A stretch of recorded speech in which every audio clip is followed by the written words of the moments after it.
నువ్వు first time implement చేస్తున్నావు ఎస్ఏపిని. Okay, non ERP నుంచి ఎస్ఏపి లేకి వస్తున్నావు. ఏదో వేరే టాలీ నుంచి అనుకో, ఎస్ఏపి లేకు ఇంప్లిమెంట్ చేస్తున్నావు. ఓకే, ఒక డేట్ అనేది ఫిక్స్ అవ్వాలి మనం. ఒక కట్ ఓవర్ డేట్ అని పర్టికులర్ డేట్ పెట్టేసి అక్కడి నుంచి ఈ వాల్యూస్ అన్ని ఎస్ఏపిలో స్టోర్ అవ్వాలి అని చెప్పేసి ఒక డేటు క్లయింట్ ఇస్తారు. లేదంటే డేట్ కంపల్సరీగా ఒక డేట్ అనుకోవాలి. లేదంటే ఎప్పటి నుంచి ఎస్ఏపిలో ఉండాలి, ఎప్పటి వరకు టాలీలో ఉండాలి, టాలీ కానీ ఏ ఈఆర్పి అయినా అదర్ ఈఆర్పిలో ఉండాలి వాల్యూస్. ఒక పర్టికులర్ డేట్ అనుకుంటే ఆ డేట్ నుంచి అసెట్ అనుకో, అసెట్ సంబంధించిన వాల్యూస్ అన్ని ఒక సర్టన్ డేట్ నుంచి ఎస్ఏపిలోకి రావాలి. ఓకే, అంతకు ముందు వేరే దాంట్లో ఉంటాయి, వేరే ఈఆర్పిలో ఉంటాయి, వేరే సాఫ్ట్వేర్లో వాడుకుంటుంటారు వాల్యూస్ అన్ని. ఆ వాల్యూస్ అన్ని ఎస్ఏపిలోకి తీసుకొచ్చేయాలి. ఓకే, అప్పటి వరకు ఎంత ఈ అసెట్ వాల్యూ ఎంత ఉంది, ఎంత డిప్రిషియేషన్ అయింది, అసెట్ ఒకటే కాదు ఆల్ సిఎల్స్ కూడా, సిఎల్ మాస్టర్ డేటాస్ అయినా ఏవైనా కూడా అప్పటి వరకు ఎంత ఉన్నాయో ఆ వాల్యూస్ అన్ని ఎస్ఏపిలోకి తీసుకొచ్చి ఆ డేట్ నుంచి ఎస్ఏపిలో స్టోర్ అవుతాయి మళ్ళీ. దాన్ని కట్ ఓవర్ డేట్ అంటారు. ఒక కట్ ఓవర్ డేట్, ఆ డేట్ నుంచి ఆ డేట్ వరకు చేసే యాక్టివిటీస్ అన్ని కట్ ఓవర్ యాక్టివిటీసే. ఫర్ ఎగ్జాంపుల్ అసెట్ మాస్టర్ డేటాని క్రియేట్ చేయడము, ఇవన్నీ లెగసీ అసెట్స్ ఉంటాయి. లెగసీ అసెట్ అంటే ఓల్డ్ లో ఉన్న అసెట్స్ అన్ని ఎస్ఏపిలోకి తీసుకొచ్చి అసెట్ క్రియేట్ చేయాలి. ఈ యాక్టివిటీస్ అన్ని చేస్తేనే మనం ఎస్ఏపిలోకి ఇంప్లిమెంట్ చేయగలం. అప్పుడు ఆ, ఈ ఈ ఈ చేసే యాక్టివిటీస్ అన్నిటినీ కలిపి కట్ ఓవర్ యాక్టివిటీస్ అంటారు. ఓకే రా, గోట్ ఇట్. అన్నా ఆ, అన్నా ఆ. ఒకసారి కట్ ఓవర్ యాక్టివిటీస్ అంటేనా? ఓకే, అంటే అది డేటా అప్లోడ్ కదనా? అంటే నాన్ ఎస్ఏపి టు ఎస్ఏపికి డేటా ట్రాన్స్ఫర్ చేస్తారా? ఎస్ఏపి నుంచి అయినా, మళ్ళీ నాన్ ఎస్ఏపినే కాదు, ఎస్ఏపి నుంచి అయినా. ఓకే ఫర్ ఎగ్జాంపుల్ ఈసీసీ ఉంది, ఈసీసీ నుంచి ఎస్4 అనాకి మైగ్రేషన్ అవుతున్నావు. ఈసీసీలో వన్ టైప్ ఆఫ్ డేటా ఉంటుంది, అక్కడ వరకు ఒక డేటా ఉంటుంది. ఎస్ఏపిలోకి వచ్చిన తర్వాత మళ్ళీ డేటా సపరేట్ గా పోస్ట్ అవ్వాలా.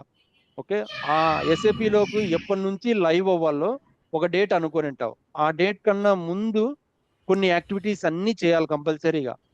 ఈ మాస్ డేటా క్రియేట్ చేయడం ఈసీసీలో ఉంటాయి.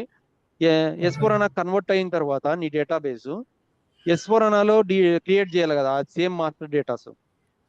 సేమ్ మాస్టర్ డేటాసా లేదంటే నెంబర్ చేంజ్ అవుతాయా, ఇక్కడున్న కాన్ఫిగరేషన్స్ వేరే ఉంటుంది అన్ని.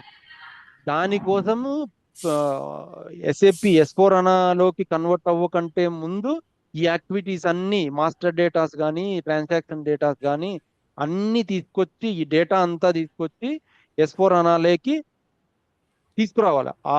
ఆ యాక్టివిటీస్ అన్నిటిని కలిపి కట్ ఓవర్ యాక్టివిటీస్ అంటారు. అంటే బిఫోర్ ఎస్4 అనా లైవ్ చేసే యాక్టివిటీస్ అన్నిటిని కట్ ఓవర్ యాక్టివిటీస్. ఓకే, దీన్ని మల్టిపుల్ వేస్ లో యూజ్ చేస్తారు. కొన్నిసార్లు ఎల్ఎస్ఎన్డబ్ల్యూ కూడా యూజ్ చేసి మాస్ డేటాస్ క్రియేట్ చేస్తాము. ట్రాన్సాక్షన్ డేటాస్ ఏదైనా ఈ ఏంటి BDC. బిడిసి కానీ ఇంకా వేరే వేరే మెథడ్స్, ఏ LTMC మెథడ్స్ అయినా టిఎంసి, ఏ మెథడ్స్ ఏదైనా ఆ యాక్టివిటీస్ అన్ని కంప్లీట్ చేయాలి. ఆ కంప్లీట్ చేసే ఒక డేట్ ఉంటుంది, ఆ డేట్ కన్నా ముందు కంప్లీట్ చేయాలి. దాన్నింటినీ కలిపి కట్ ఓవర్ యాక్టివిటీస్ అంటారు. ఓకే, సో ఇక్కడ క్రియేట్ చేసినామా. LSMW చెప్పినప్పుడు వస్తే బాగా క్లారిటీ వస్తుంది కదా ఇంకా మనకి LSMW టాపిక్ అప్లై ఎల్ఎస్ఎన్డబ్ల్యూ ఏంలే, ఈ అసెట్ ఎలా క్రియేట్ చేస్తున్నామో ఎల్ఎస్ఎన్డబ్ల్యూ కూడా అంతే. జస్ట్ ఏంటంటే రికార్డ్ అవుతుంది బ్యాక్ అండ్ ఎల్ఎస్ఎన్డబ్ల్యూలో. ఇప్పుడు ఒక అసెట్ మాస్టర్ డేటా నేను క్రియేట్ చేయాలా ఎస్4 అనాలో. ఇప్పుడు ఇప్పుడు అట్ ప్రెసెంట్ AS01 లో ఒక ఈచ్ వన్ అసెట్ క్రియేట్ చేసిన. లెట్స్ సే ఫర్ ఎగ్జాంపుల్ ఎస్4 అనాలోకి వచ్చేటప్పుడు ఒక 10,000 అసెట్స్ ఉన్నాయి అనుకో. నీ కంపెనీ పెద్ద కంపెనీ, ఒక 10,000 అసెట్స్ ఉన్నాయి. సో 10,000 అసెట్స్ ని AS01కి వెళ్ళి 1 by 1 క్రియేట్ చేయడానికి టైం పడుతుంది, చాలా టైం పడుతుంది కదా. 10,000 అసెట్స్, ఓన్లీ అసెట్స్ గురించే మాట్లాడుతున్నా. 10,000 asset master datas each time create చేయాలంటే AS01కి వెళ్ళి ఈచ్ టైము ఈ కాపీ మిషన్ అంట, ఇంకో మిషన్ అంట, ఇంకో ప్లాంట్ అంట, ఇంకోటి something, what ever it is. All assets, laptops, ఈ మొబైల్స్, చార్జర్స్, ఎవ్రీథింగ్, ఈ అసెట్స్ అన్నిటినీ మనం ఈచ్ టైము వెళ్ళి S01కి వెళ్ళి క్రియేట్ చేయాలంటే ఎంత టైం పడుతుందో ఇమాజిన్ కదా. అందుకు ఈ టైంని సేవ్ చేయడం కోసము LSMW యూజ్ చేసి AS01 అనే టీ కోడ్ ని ఒకసారి రికార్డ్ చేసి, ఒకసారి రికార్డ్ చేస్తే బ్యాక్ ఎండ్ సిస్టమ్ స్టోర్ చేసుకుంటుంది ఎక్సెల్ షీట్ లో. సో ఎక్సెల్ షీట్ లో ఎన్ని అసెట్ నెంబర్స్ ఉన్నాయో ఆ అసెట్ నెంబర్స్ అన్నిటినీ కలిపి ఒకేసారి ఎక్సెల్ షీట్ లో ఇచ్చేసి, ఆ టోటల్ 10,000 అసెట్స్ డేటాగా అన్నిటినీ కలిపి ఒకే ఎక్సెల్ షీట్ లో, ఒక షీట్ లో, ఇప్పుడు ఫర్ ఎగ్జాంపుల్ ఇది ఒక షీట్ ఉంది. ఈ షీట్ లో asset number, cost centre, account determination, ఇవన్నీ డీటెయిల్స్ అన్ని ఇక్కడ రికార్డ్ చేస్తుంది ఆ ఫీల్డ్స్ అన్ని. ఆ ఫీల్డ్స్ లో మనం ఈ 10,000 అసెట్స్ కాకుండా 1,00,000 అసెట్స్ అయినా ఇవ్వచ్చు కదా ఎక్సెల్ షీట్ లో. ఈ ఎక్సెల్ షీట్ ని టెక్స్ట్ ఫైల్లోకి కన్వర్ట్ చేసుకొని తర్వాత LSMWలోకి వెళ్ళి అప్లోడ్ చేస్తే ఆ ఫైల్ ని ఆ 10,000 అసెట్స్ సింగిల్ క్లిక్ లో క్రియేట్ అయిపోతాయి. అంటే విత్ ఇన్ సెకండ్స్ లో క్రియేట్ అయిపోతుంది. మనము ఇట్స్ లైక్ బీడీసీ కదరా ఇది, సేమ్ సిమిలర్ టు బీడీసీ కూడా సిమిలర్ టు బీడీసీ కూడా వన్ టైప్ ఆఫ్ రికార్డింగ్. ఏంటంటే బీడీసీ మనం రికార్డ్ చేస్తే అబ్యాపర్స్ దాన్ని కోడ్ రాసి ఒక ఫైల్ కింద తీసుకొని, ఒక టీ కోడ్ ని తీసుకొని ఎక్సెల్ షీట్ ఇస్తారు, మనము దాన్ని యూజ్ చేసుకోవచ్చు బీడీసీ. సో వితౌట్ అబ్యాపర్ హెల్ప్ లేకుండా మనమే తీసుకోవచ్చు, LSMW ద్వారా మనమే క్రియేట్ చేసుకోవచ్చు ఈ మాస్ డేటాని. సో సింగిల్ టైంలో అయిపోతుంది మనకు. ఒకేసారి క్లిక్ చేస్తే 10,000 అసెట్స్ విత్ ఇన్ సెకండ్స్ లో, విత్ ఇన్ మినిట్స్ లోనే అయిపోతుంది. ఒక్కసారి LSMW క్రియేట్ చేసుకొని రికార్డ్ చేసుకుంటే అది ఎన్నిసార్లు అయినా వాడుకోవచ్చు. అదే LSMWని ఎన్ని వేల సార్లు అయినా వాడుకోవచ్చు. ఓకేనా. సేమ్ రికార్డింగే అంతే. ఫస్ట్ టైం ఇట్లా రికార్డ్ చేసేటప్పుడు ఈ అసెట్ క్లాస్ ఇస్తాము, ఈ డిస్క్రిప్షన్ ఇస్తాము, ఏమేమి రిక్వైర్డ్ ఫీల్డ్ అవన్నీ ఇస్తాము. మనం ఏవి ఇస్తే అది బ్యాక్ ఎండ్ రికార్డ్ చేసుకుంటా ఉంటుంది సిస్టమ్. ఆ LSMWలో ఆ ఫీల్డ్స్ ని మళ్ళీ ఎక్సెల్లోకి కన్వర్ట్ చేసుకొని ఎక్సెల్లో డేటాని మళ్ళా టెక్స్ట్ లో కన్వర్ట్ చేస్తే, ఎక్సెల్ డేటా మనం ప్రిపేర్ చేసి ఆ ఎక్సెల్ డేటాని టెక్స్ట్ ఫైల్లోకి కన్వర్ట్ చేసి ఎక్సెల్ డేటాని టెక్స్ట్ ఫైల్లోకి చేయొచ్చు. జస్ట్ సేవ్ చేసి ఏ ఫార్మాట్ లో కావాలో పెట్టుకోవచ్చు. ఆ ఫార్మాట్ టెక్స్ట్ ఫైల్లో చేసుకొని మళ్ళీ అప్లోడ్ చేస్తే LSMWలో మన ఎక్సెల్ షీట్ లో ఎన్ని అసెట్స్ ఉన్నాయో 10,000 ఉంటే 10,000, 1,00,000 ఉంటే 1,00,000 అసెట్స్, ఆ total assets at a time create అయిపోతాయి. సో మనము 1,00,000 అసెట్స్ ఉన్నాయనుకో, 1,00,000 టైమ్స్ AS01 లో వెళ్ళి క్రియేట్ చేయాలి. ఎంత టైము, ఎన్ని సంవత్సరాలు పడుతుంది వన్ యూజర్ కి చెప్పు. సో అదే LSMWలో చేస్తే విత్ ఇన్ LSMW క్రియేట్ చేయడానికి ఒక 2 hours చాలు. దాన్ని అప్లోడ్ చేయడానికి with in seconds, with in minutes లో అయిపోతుంది. 1 or 2 minutes లో 1,00,000 అసెట్స్ ని క్రియేట్ చేసేది. కావాలనుకుంటే చేంజెస్ కూడా, ఏం చేంజెస్ కావాలనుకున్నా, ఫర్ ఎగ్జాంపుల్ కాస్ట్ సెంటర్స్ S/4HANAలోకి వచ్చిన తర్వాత కాస్ట్ సెంటర్స్ మారిపోయినాయి. ఆల్రెడీ 1,00,000 అసెట్స్ ఉన్నాయి. ఈ 1,00,000 అసెట్స్ కి కాస్ట్ సెంటర్ చేంజ్ చేయాలా. ఎవ్రీ టైము AS02కి వెళ్ళి ఈచ్ టైము నాకు ఈ కాస్ట్ సెంటర్ కాదు ఇంకో కాస్ట్ సెంటర్ నేమ్ చేంజ్ చేయాలంటే ఎంత టైం పడుతుంది ఇమాజిన్. సో దాని బదులు LSMW వాడుకొని సేమ్ కాస్ట్ సెంటర్ అనే ఫీల్డ్ రికార్డ్ చేసుకొని ఈ అసెట్స్, ఈ 1,00,000 అసెట్స్ ఒక ఎక్సెల్ షీట్ లో స్టోర్ చేసుకొని ఏ అసెట్ కి ఏ కాస్ట్ సెంటర్ అని చేంజ్ చేయాలనుకుంటే ఆ కాస్ట్ సెంటర్ ఎక్సెల్ షీట్ లో స్టోర్ చేయడం ఈజీ కదా. ఆ స్టోర్ చేసిన దాన్ని ఫైల్ ని మళ్ళీ టెక్స్ట్ లో కన్వర్ట్ చేసుకొని టెక్స్ట్ ని దీంట్లో LSMW అప్డేట్ చేస్తే అట్ ఏ టైం 1,00,000 అసెట్స్ కి ఏ అసెట్ కి ఏ కాస్ట్ సెంటర్ అని ఆటోమేటిక్ గా అప్డేట్ అయిపోతుంది. So single time each time ఒక్కొక్క అసెట్ కి ఒక్కొక్కసారి AS02కి వెళ్ళి చేంజ్ చేయడము ఎంత టఫ్ ఉంటుందో ఇక్కడ LSMW ద్వారా తీసుకుంటే ఎంత ఈజీ ఉంటుందో అర్థం చేసుకోండి. సో దానికోసం అని చెప్పేసి LSMW ఫంక్షనాలిటీ ఇచ్చినాడు. ఓకే, ఇక్కడ డిప్రిసియేషన్ ఏరియా ట్యాబ్ లో డిప్రిసియేషన్ మన బుక్ డిప్రిసియేషన్ కి మనము అసైన్ చేసినాం. ఎక్కడ ఏఎఫ్ఎంఏలో మన డిప్రిసియేషన్ కి ఏంటి, ఎంత యూస్ఫుల్ లైఫ్, ఓకే ఇచ్చేసినాం. ఇక్కడ start date, ordinary depreciation start date కూడా ఇక్కడ పీరియడ్ కావాలంటే పీరియడ్స్ కూడా ఇచ్చాము. మనం యూస్ఫుల్ లైఫ్ 5 years ఇచ్చినాము. సో స్టార్ట్ డేట్ వచ్చేసి మనము ఫస్ట్ ఆఫ్ ఏప్రిల్ ఇద్దాం. ఓకే, లేదు అంటే ఈ మంత్ లో అయినా ఇచ్చుకోవచ్చు. ఎప్పుడు ఆగస్ట్ 8 నుంచి మన డిప్రిసియేషన్ స్టార్ట్ అవ్వాలా. ఎప్పటి నుంచి స్టార్ట్ ఇది అవ్వాలా? ఇది ఏప్రిల్ అయినా ఈ నెల డిప్రిసియేషన్ రన్ చేద్దాము. అది క్యాలిక్యులేషన్ అవుతుందో లేదో ఆటోమేటిక్ గా చూద్దాం. అంటే April, May, June, July, August 4 months, 5 months అవుతుంది. ఏప్రిల్ ఇవ్వండి చూద్దాము. ఒకటి టెస్ట్ కేసు ఇట్లా. సో మనకు 1000 అనే నంబర్ అసెట్ క్రియేట్ అయింది. ఎలా క్రియేట్ అయింది ఇది 1000? Asset class based on the number ranges of assets మనం అసెట్ క్లాస్ లో అసైన్ చేసిన క్లాస్ నెంబర్. లో అసెట్ క్లాస్ లో నెంబర్ రేంజ్ 1. ఓకే, ఈ నెంబర్ రేంజ్ 1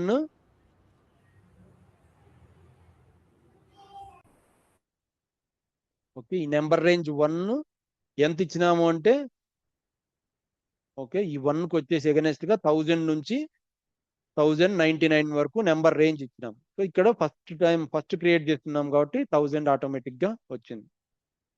ఓకే, ఇది మన అసెట్. 1000 అనేది మన అసెట్. ఓకే, ఇది డిస్ప్లే. ఇక్కడ అసెట్ వాల్యూస్ చూడాలనుకుంటే ఇక్కడే చూసుకోవచ్చు. ఇది ఇంకో టీ కోడ్ AW01N. ఓకే, ఇక్కడ నుంచి నేను వెళ్ళొచ్చు, లేదంటే AW01N అనే టీ కోడ్ లో వాల్యూస్ ప్రజెంట్ ఎంత పోస్ట్ అయినాయి. ఓకే, ఇది ఒక రిపోర్ట్ లాగా. ఓకే, ఈ టీ కోడ్ వచ్చేసి AW01N. ఓకే, ఈ టీ కోడ్ ని సపరేట్ గా అసెట్ బ్యాలెన్సెస్ కదా మీది. అసెట్ బ్యాలెన్సెస్ రిపోర్ట్ కదా ఇది. రిపోర్ట్ అసెట్ అంటే జస్ట్ అసెట్ ఎక్స్ప్లోరర్ అంటే ఈ అసెట్ లో ఏమేం జరిగినాయో ఒక రికార్డ్ చూడడానికి. రిపోర్ట్స్ మళ్ళీ సపరేట్ ఉంటాయి. ఓకే, అసెట్ హిస్టరీ సీట్ అని అవి సపరేట్ ఉంటాయి. ఇప్పుడు యాజ్ ఆఫ్ నౌ మనం అసెట్ ఇంకా క్రియేట్ చేసిన మాస్టర్ డేటా, ఇంకా అక్విజిషన్ చేయలే, ఇంకా అక్విజిషన్ చేయాలా, ఎన్ని ఈ ప్లానెడ్ వాల్యూస్ ఏమున్నాయి. ఓకే, ఏపీసీ అక్విజిషన్ వాల్యూ ఎంత, ఆర్డినరీ డిప్రిసియేషన్ ఎంత అయింది, ఓకే ఏమన్నా నెట్ బుక్ వాల్యూ ఎంత ఉంది, ఇవన్నీ ట్రాక్ జస్ట్ చూడడానికి. ఇవన్నీ ఇక్కడ ఏం లేదు, ప్రజెంట్ ఏం చేయలే ఇంకా మనం. అందుకని చెప్పేసి no postings of the selected physical year. So ఇక్కడ ఫిజికల్ ఇయర్ వైజ్ లో సెలెక్ట్ చేసుకోవచ్చు. 25 లో ఇస్తే ఏం ఉండవు, అసలు ఉండదు 25 లో. ఇక్కడ 26 నుంచి మన ఇయర్ 26 నుంచి స్టార్ట్ కాబట్టి 26 నుంచి 31 వరకు ఒక 5 years చూసుకోవచ్చు దీని డేటాని. ఎందుకంటే మన డిప్రిసియేషన్ ఏరియా 5 years ఇచ్చినాం కదా. 5 years యూస్ఫుల్ లైఫ్ 5 years కాబట్టి ఆ 5 years ఇక్కడ చూసుకోవచ్చు. ఓకే, ప్లానెడ్ వాల్యూస్ ఏంటి, కంపారిజన్స్ ఏంటి, కంపారిజన్ ఈ 26 లో ఏం జరిగింది, 27 లో ఈ కంపారిజన్స్ అంటే ఏ ఇయర్ లో ఏముంటే కంపేర్ చేసుకోవచ్చు. ఇక్కడ పారామీటర్స్ జస్ట్ చెక్ చేయడానికి మీ డిప్రిసియేషన్ కి ఎలా ఉంది, యూస్ఫుల్ లైఫ్ ఎంత ఉంది, ఓకే రిమైనింగ్ లైఫ్ ఎంత ఉంది. ఓకే, నీ ఆ యూస్ఫుల్ లైఫ్ టోటల్ 5 ఇచ్చినావు. ఓకే, ఆల్రెడీ రన్ అయితే ఎంత రన్ అయింది, ఓకే ఎన్ని ఇయర్స్ కంప్లీట్ అయినాయి ఈ అసెట్ కి, ఇంకా ఎంత లైఫ్ ఉంది డీటెయిల్స్. ఇప్పుడు మనం ఇంకా ప్రజెంట్ ఏం చేయలే, ఇంకా డిప్రిసియేషన్ చేయలే, ఏం చేయలే. మన యూస్ఫుల్ లైఫ్ 5 years, ఏది రన్ కాలే, ఇంకా యూజేజ్ చేయలే అసెట్ ని, ఇంకా కొనలే, అలాగే సో 0 ఉంది. ఇక్కడ వచ్చేసి రిమైనింగ్ లైఫ్ ఎంత ఉంటుంది, టోటల్ మనం ఏం యూజ్ చేయలే కాబట్టి రిమైనింగ్ 5 years అట్లనే ఉంటుంది. ఓకే, దీని డిప్రిసియేషన్ స్టార్ట్ డేటు ఎప్పుడు ఇచ్చినాము ఆ డేట్ ఇక్కడ స్టోర్ అవుతుంది. ఓకే, డిప్రిసియేషన్ కీ ఏంటి, దీని డిప్రిసియేషన్ కీ ఏంటి ఇక్కడ చూసుకోవచ్చు. HB05 అంటే 5% మెథడ్, 5% డిప్రిసియేషన్ కీ ఇది యాక్టివ్ లో ఉంది. ఓకే, ఈ కీలో ఏమేమి ఉన్నాయి, ఇది మల్టీ లెవెల్ మెథడ్. ఓకే, ఇది బేస్ మీద ఈ మెథడ్స్ అన్ని కనిపిస్తాయి. మనం అక్కడ చూసినాం కదా మెథడ్స్. డిప్రిసియేషన్ కీలోకి వెళ్తే మాస్టర్ డేటా ఈ ఎక్స్ప్లోరర్ లో యూజర్ ఫ్రెండ్లీగా ఇచ్చినాడు ఈ స్క్రీన్ ని. ఫస్ట్ బేస్ మెథడ్ లో ఏంటి ఓకే, నీ బేస్ మెథడ్ ఏంటి, percentage useful life method. Okay, దీన్ని మల్టీ లెవెల్ మెథడ్లో ఏది వాడినావు, HP2 అనే మల్టీ లెవెల్ వాడినాం. ఇక్కడ 12 బేస్ ఫీ, ఇక్కడ పర్సెంటేజ్ ఎంత, 5%. ఓకే, ఇక్కడ డిక్లైనింగ్ బ్యాలెన్స్ మెథడ్ అని, ఇవన్నీ ఏం మనం స్టాండర్డే వాడుతున్నాము, ఇవన్నీ ఏం అవసరం లేదు. పీరియడ్ కంట్రోల్ ఇవన్నీ కొన్ని రియల్ సిచ్యువేషన్లలో వాడతారు, దాని తర్వాత చూద్దాం ఏంటి అనేది. ఇంకా నాకు అంత క్లియర్గా గుర్తులేదు, ఇంతకుముందు ఎప్పుడో యూజ్ చేసేవాడిని, గుర్తులేదు. ఇది కొంచెం కనుక్కొని పీరియడ్ కంట్రోల్ గురించి తెలుసుకోవాలి, తర్వాత చెప్తాను. ఓకేనా, యాజ్ ఆఫ్ నౌ మనం multi level method, percentage useful life method వాడుతున్నాం, 5%. ఓకే, ఈ అసెట్ సంబంధించిన డీటెయిల్స్ అన్ని ఇక్కడ చూడొచ్చు. ఓకే, మనం ఇక్కడ 2 డిప్రిసియేషన్ ఏరియాస్ ఉన్నాయి. డిప్రిసియేషన్ ఏరియా 1 ఇంత. ఓకే, సెకండ్ తీసుకున్నా కూడా ఇంతే ఉంటాయి. ఒకవేళ ఇన్ కేస్ వేరే డిప్రిసియేషన్ ఏరియా, వేరే లెడ్జర్స్ ఉన్నాయనుకో అవి కనిపిస్తాయి, వేరే కరెన్సీ ఉన్నాయనుకో అది కనిపిస్తుంది. మనం ఏంది ఇంకా ప్లెయిన్ గా వాడుతున్నాం, ఓన్లీ 1 డిప్రిసియేషన్ ఏరియా, 2 డిప్రిసియేషన్ ఏరియాసే. బట్ ఏంటంటే లెడ్జర్ ఒకటే లెడ్జరే రెండిటికి. మనకి ఈ లెడ్జర్ ఇష్యూ వల్ల మల్టిపుల్ లెడ్జర్స్ చేయలేదు. వేరే కంపెనీ కోడ్ ఏమన్నా పాసిబుల్ అయితే చూద్దాము, ఇంకో కంపెనీ కోడ్కి రికార్డ్ చేశాను. ఓకే, సో ఇది ఇక్కడ. సో మనం ఈ అసెట్ ని ఇప్పుడు పర్చేజ్ చేయాలి. అక్వైర్ చేసినప్పుడు మన జిఎల్ అకౌంట్స్ అన్ని ఇప్పుడు అకౌంట్ డిటర్మినేషన్ జరుగుతుంది. పర్చేజ్ ఎక్కడ చేస్తామంటే AO19 no AO19 F-90 F-92 or something. F-91 yes, F-90 ram. 90 F-90 vendor asset acquisition from vendor. F-91 ఏంటి, ఓకే, క్లియరింగ్ ఇది F-90.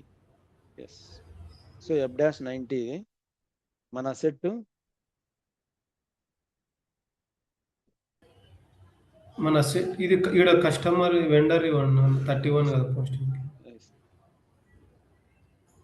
ఓకే, వెండారు మనకు వెండార్ ఉండాలి కంపల్సరీగా. సో మన కంపెనీ కోడ్కి వెండార్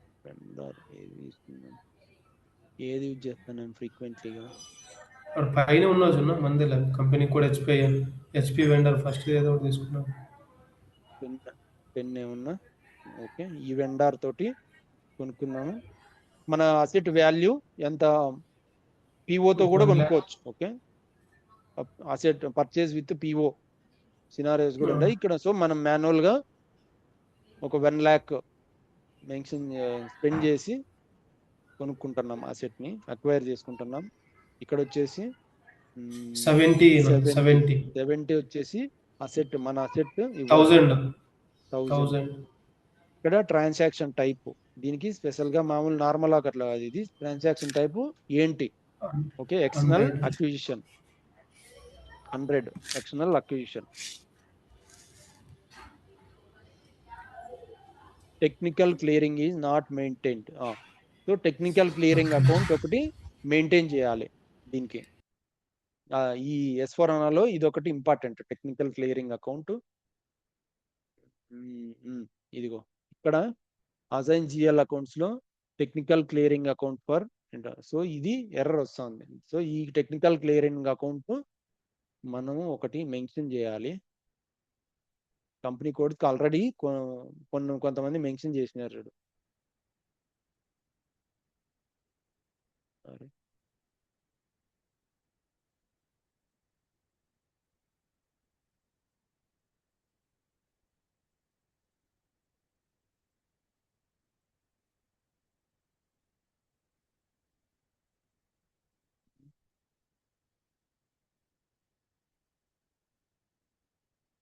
ఏంటి ఫస్ట్ మనము జిఎల్ క్రియేట్ చేయాలి కదా, FS00 library side, liability side కదా, లైబిలిటీస్ ఏనా, లైబ్రరీ సైడ్ ఏనా, కరెక్ట్ షూరా, నాకు గుర్తులేదు అనుకుంటాను. లైబ్రరీ సైడ్ ఆడ ఎందుకంటే 2001.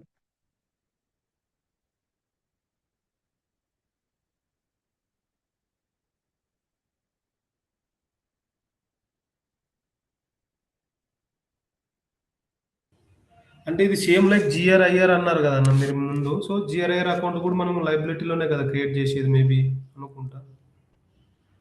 సో ఇది కూడా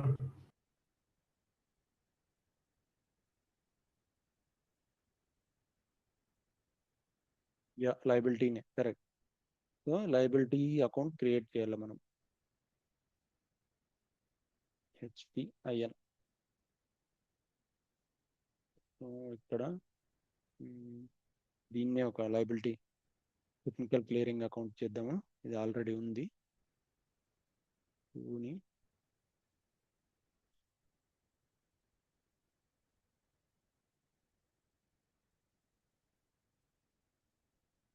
టెక్నికల్ క్లియరింగ్.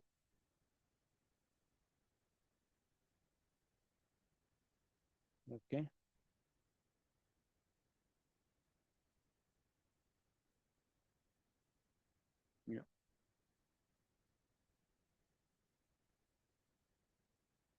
సో ఈ 1002ని మన కంపెనీ కోడ్కి అసైన్ చేద్దాం. ఇక్కడ న్యూ ఎంట్రీస్కి వెళ్ళి మన కంపెనీ కోడ్ HPIN. సరే,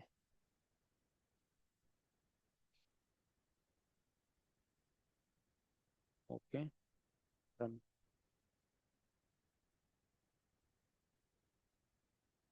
must be recon account. Yes, ఇంకోటి మర్చిపోయినా. ఇంకా రికాన్ అకౌంట్ పెట్టాలి.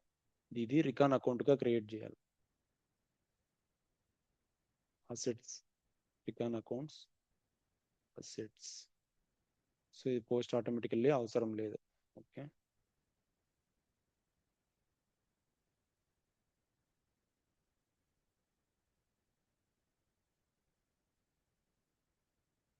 Okay, done. Yes, save. మనం ఇప్పుడు మన కంపెనీ కోడ్కి HPINకి ఇది టెక్నికల్ క్లియరింగ్ అకౌంట్. ఇది టెంపరీ జిఎల్ అకౌంట్ లాగా, ఓకే, జిఆర్ఐఆర్ క్లియరింగ్ అకౌంట్ లాగానే. Okay. Recon account is missing. Okay, recon account ఈ వెండార్కి ఏదో problem. So recon account is missing in master data. FS00లో అది చూడన్నది. FS00 లైబిలిటీ సైడ్ అది మనం అసైన్ చేసినామా లేదా రికాన్ అని ఆ వెండర్ కంటే రికాన్ అకౌంట్ FS00లో లైబిలిటీ సైడ్ ఇక్కడ Sunrise creditors recon account ఇదిగో అసెట్ అది కాదనా, అది కాదు. Sunrise creditors down select చేసుకో. మనం ఇప్పుడు ఏది చేసుకో, ఇంకా డౌన్ సన్ రైజ్ క్రెడిటర్స్ ఉంది కదనా, ఇంకా డౌన్.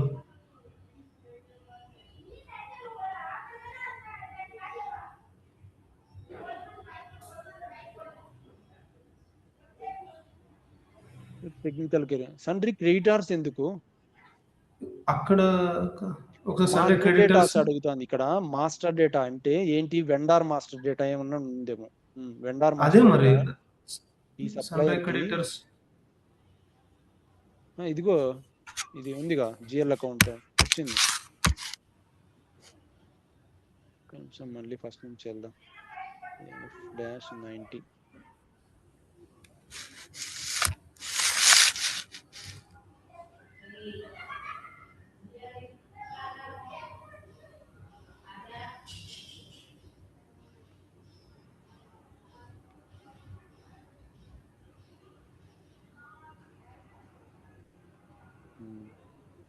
ఏంటి అప్డేట్ అయినట్లు లేదు అంతే. Okay, simulate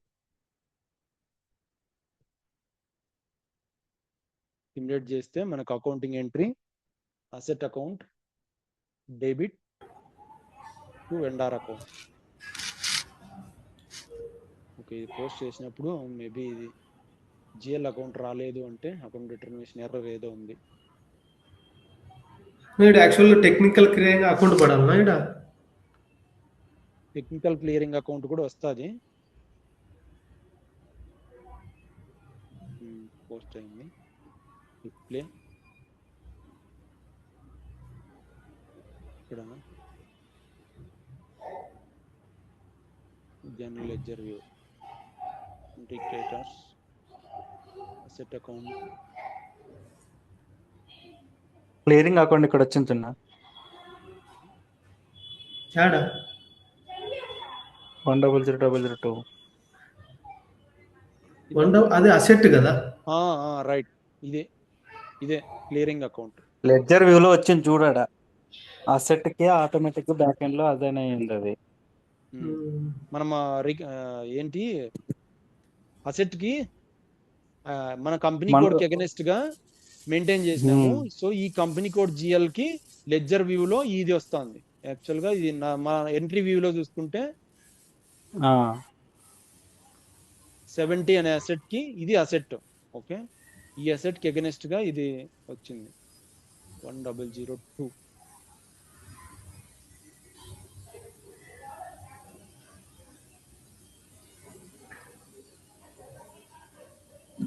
asset account debit. ఇక్కడ ఏంటి డిస్క్రిప్షన్, కానీ అది ఈ పక్కే రావాలి కదన్న, అది బ్యాక్ ఎండ్ లో అదైనా అయిపోవాలా. మనం మామూలుగా ఇక్కడ చూసినప్పుడు రావాలి, అది ఇప్పుడు మిస్ అవుతుంది. కానీ ఇక్కడ అసెట్టే రావాలా, technical clearing account place asset నెంబరే రావాలా. అదే అసెట్ నంబరు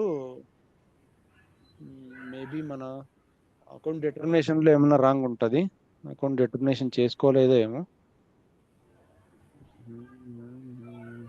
చూద్దాం. క్లియరింగ్ టుమారో చూద్దామా ఆ డేట్ ఏంటి. క్లియరింగ్ అకౌంట్ ఎప్పుడు మనకి ఏదైనా మిస్ మ్యాచెస్ జరిగినప్పుడు మాత్రమే కదన్నా వాడేది, లేదంటే లేదు ఇది డైరెక్ట్ గానే టెక్నికల్ క్లియరింగ్ ఇక్కడ మ్యాండేటరీలే. Without technical clearing it's not allowed. అది ఓకే, బట్ ఇక్కడ 1000 డిస్క్రిప్షన్ లోకి 1000 అనేది వచ్చింది మనకి. యాక్చువల్ గా ఒకసారి టెక్నికల్ క్లియరింగ్ అకౌంట్ ఎక్కడ క్రియేట్ చేయాలో చూడండి ఒకసారి. లైబిలిటీ అసెట్ లైబిలిటీనే అది షూర్. లైబిలిటీనే వచ్చిందిగా మనకు ఆల్రెడీ, అకౌంట్ కూడా చేసుకుంది. ఎంటర్ అంతా కరెక్ట్ గానే పడింది.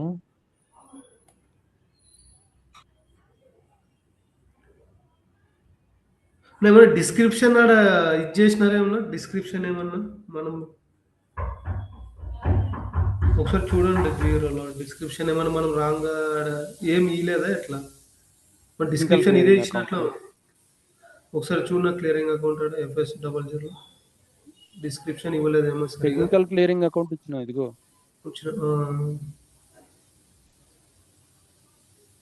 అసెట్ చెక్ చేయనా, AS03 AS03 AS03 లో ఇదే కదా ఇక్కడ వచ్చింది కదా, ఇదే AS03.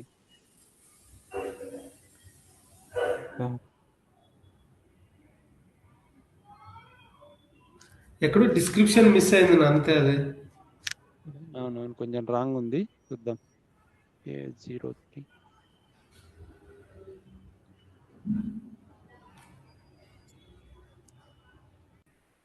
కాన్ఫర్మేషన్. ఈ 1000 అయినా కూడా కాన్ఫర్మేషన్ రావాలి. 1000 అనేది డిస్క్రిప్షన్ లోకి వచ్చింది.